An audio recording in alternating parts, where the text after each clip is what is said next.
뺑덕야담. 방문해 주셔서 무척이나 감사합니다. 그럼 오늘의 이야기 시작하겠습니다.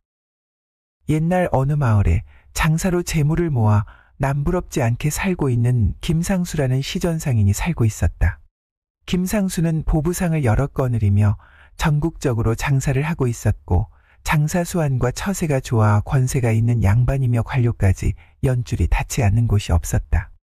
김상수가 이렇게 상인으로 번창하기까지에는 먹을 거 안 먹고 입을 거 안 입고 농사를 지어 재산을 모은 김상수 부모의 뒷받침이 있었기 때문이었다. 김상수의 부모는 만평에 달하는 벼농사를 지었지만 하루에 한 끼 보리죽으로 끼니를 때웠다. 하지만 아들 김상수에게만은 하루 삼시세끼 흰쌀밥만 먹였고 자신들은 남에게 옷을 얻어 입을지언정 아들 김상수에게만은 비단 옷을 입혔다. 김상수의 부모는 지나치게 알뜰하여 본인들은 거의 거지와 다름없는 생활을 했지만 아들 김상수는 방가의 자제처럼 키우고 가르친 덕분에 지금은 시전상인으로 재물을 모으며 이름을 떨치고 있었다. 그런 김상수가 장가를 들어 어린 아들을 데리고 부모가 농사를 짓는 땅을 찾아가 아들에게 그곳을 보여주며 말했다. 강산아, 노랗게 익은 저 벼들을 좀 보거라.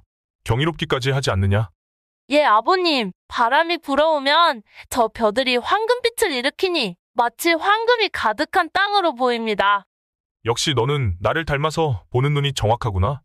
그래, 저 벼는 사람들에겐 밥이 되는 쌀이지만 우리에겐 황금과도 같은 것이다.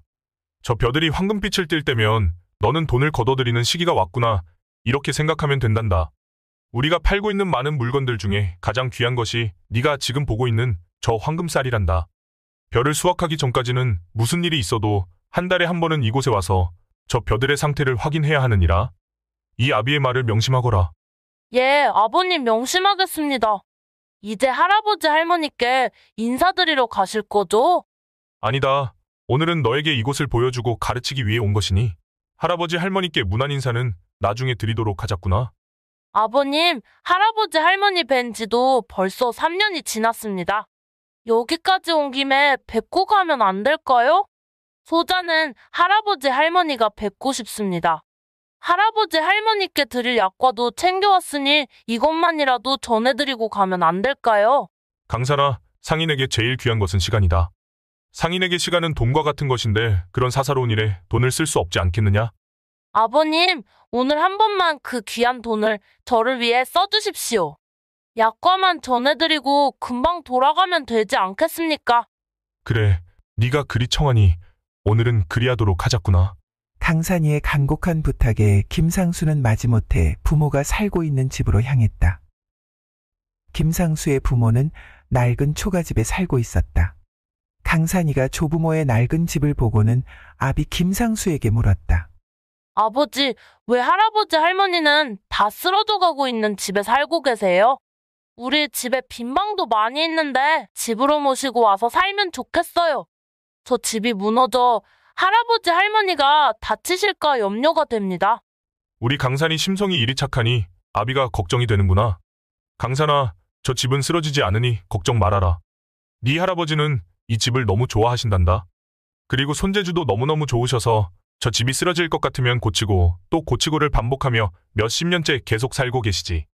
할아버지는 근검절약을 이래도 됐나 싶을 정도로 철저하게 실천하시는 분이란다.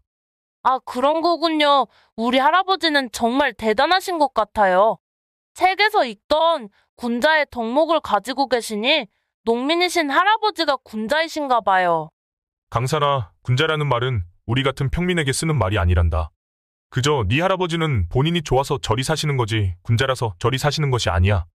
강산이가 마당으로 들어서며 다시 입을 열었다. 아버지, 할아버지 할머니 집에는 집안일을 도와주는 하인이 보이지 않아요. 하인들이 없으면 힘든 집안일을 할머니가 다 하셔야 할 텐데 우리 집에는 하인이 많으니 몇 명 보내드려야겠어요. 네 할아버지 할머니는 다른 사람들을 싫어하시지. 일을 해주는 하인들조차도 싫어하셔서 없는 거란다. 할머니가 나이가 많이 드셔서 힘든 일을 하실 수 없으니 큰 집이 필요치 않은 거지. 작은 집이어야 할머니가 혼자서 집안일을 하실 수 있지 않겠느냐?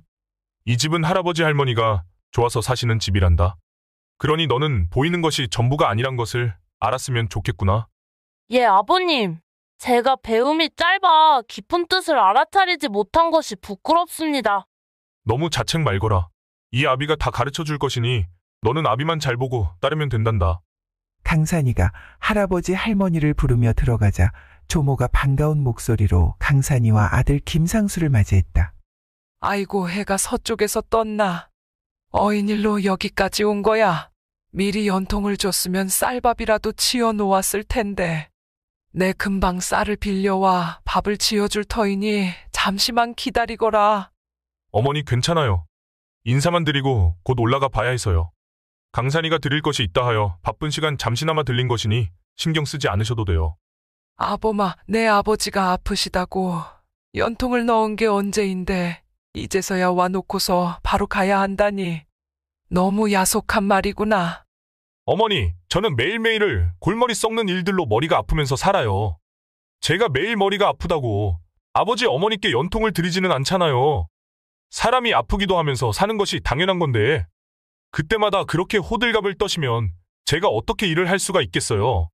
그래, 알았다. 방으로 들어가서 아버님께 인사나 하고 나오거라. 김상수가 방으로 들어가자 강산이가 할머니 품에 안기며 말했다. 할머니, 아버지는 훌륭하신 분이세요? 아버지는 분명 황금 논을 한 달에 한 번은 직접 와서 봐야 한다고 오늘 가르쳐 주셨거든요. 그런데 왜 할아버지 할머니는 뵙고 가시지 않는 걸까요? 강산아, 내 아비는 이 할미의 자랑이란다. 내 아비가 한 달에 한 번 올 때마다 할미 집에 들리기에 이 할미가 지겹다고 오지 말라고 했단다. 우리는 할 줄 아는 거라곤 농사 짓는 게 다인데 우리와는 다르게 네 아버지는 똑똑하고 장사 수완도 좋지 않니?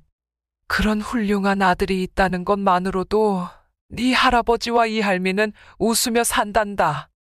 그러니 너도 네 아비를 본받아 이 할미처럼 손에 흙 묻히고 살지 말고 돈 만지고 살아야 한다. 예, 할머니, 명심할게요. 그런데 할머니, 혹시 붓하고 종이가 있을까요? 무엇에 쓰려고 그러니? 아, 그림을 그리고 싶어서 찾는 게로구나.